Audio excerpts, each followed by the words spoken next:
ಇದು ವಿನೂತನ ಕಾರ್ಯಕ್ರಮ ಅಂತ ಮುಂಚೆನೇ ಹೇಳಿದ್ದೆ. ಸಾಮೂಹಿಕ ಸೀಮಂತ ಕಾರ್ಯಕ್ರಮ ಇದು ನಮ್ಮ ಭಾರತೀಯ ಸಂಸ್ಕೃತಿಯ ಪ್ರತೀಕ. ಇದು ಸೊ ಸೀಮಂತದಿಂದ ಮಕ್ಕಳ ಒಂದು ಸಂಸ್ಕೃತಿಯನ್ನು ನಾವು ಬೆಳೆಸಲಿಕ್ಕೆ ಪ್ರಾರಂಭ ಮಾಡ್ತೀವಿ. ಸೊ ಇದು ನನ್ನ ಇಲಾಖೆಯಿಂದ ಸರ್ಕಾರಿ ಕಾರ್ಯಕ್ರಮ ಆದರೂ ಕೂಡ ಇದನ್ನು ಜನರ ಹೃದಯದಲ್ಲಿ ಸರ್ಕಾರಗಳು ಇವತ್ತು ಮನೆ ಮಾಡಬೇಕು. ಸರ್ಕಾರದ ಕೆಲಸಗಳು ಅವ್ರ ಮನ ತಟ್ಟಬೇಕು.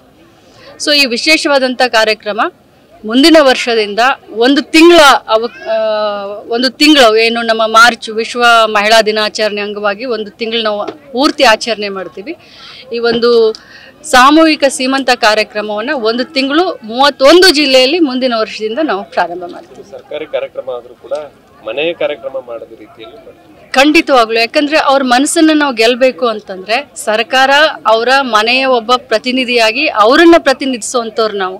ಸೊ ಅವ್ರ ಮನಸ್ಸನ್ನ ತಟ್ಟಬೇಕು ಅಂತಂದ್ರೆ ಈ ರೀತಿ ಕಾರ್ಯಕ್ರಮಗಳಾಗಬೇಕು. ಈ ರೀತಿ ಸಾಮೂಹಿಕವಾಗಿ ಅವ್ರ ಜೊತೆ ನಾವು ಬೆರೆತಾಗ ಸರ್ಕಾರದ ಮೇಲೆ ಅವರ ಪ್ರೀತಿ ಜಾಸ್ತಿ ಆಗುತ್ತೆ.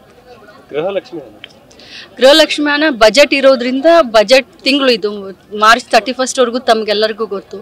ಇದು ವರ್ಷದ ಅಂದರೆ ಫೈನಾನ್ಷಿಯರ್ನ ಕೊನೆಯ ತಿಂಗಳು. ಸೊ 31ನೇ ತಾರೀಕು ಆದಮೇಲೆ ಗೃಹಲಕ್ಷ್ಮಿ 2 ಕಂತಿನ ಹಣ ಬಿಡುಗಡೆ ಮಾಡ್ತೀವಿ. ಒಂದು ರಾಜ್ಯಸಭೆಯಲ್ಲೂ ಕೂಡ ಇವತ್ತು ಮುಸ್ಲಿಂ ಮೀಸಲಾತಿ ಬಗ್ಗೆ ಸಾಕಷ್ಟು ಚರ್ಚೆ ಆಗಿರುವಂಥದ್ದು. ಸೊ ಬಿಜೆಪಿ ಅವರು ಈ ಒಂದು ವಿಚಾರವನ್ನು ಎಷ್ಟು ಮಟ್ಟಿಗೆ ಎಲ್ಲಿಗೆ ತಗೊಂಡು ಹೋಗ್ತಾರೆ? ನಾನು ಖಂಡಿತವಾಗ್ಲೂ ಈ ಪ್ರಶ್ನೆಗೆ ಉತ್ತರ ಕೊಡ್ತೀನಿ. ಆದರೆ ಇವತ್ತು ಭಾಳ ಪ್ರೀತಿಯಿಂದ ದೊಡ್ಡ ಕಾರ್ಯಕ್ರಮ ಮಾಡಿದ್ದೀನಿ. ವಿಷಯಾಂತರ ಆಗೋದು ಬೇಡ. ನಾಳೆ ಇದಕ್ಕೆ ರಿಯಾಕ್ಟ್ ಮಾಡ್ತೀನಿ. Thank you.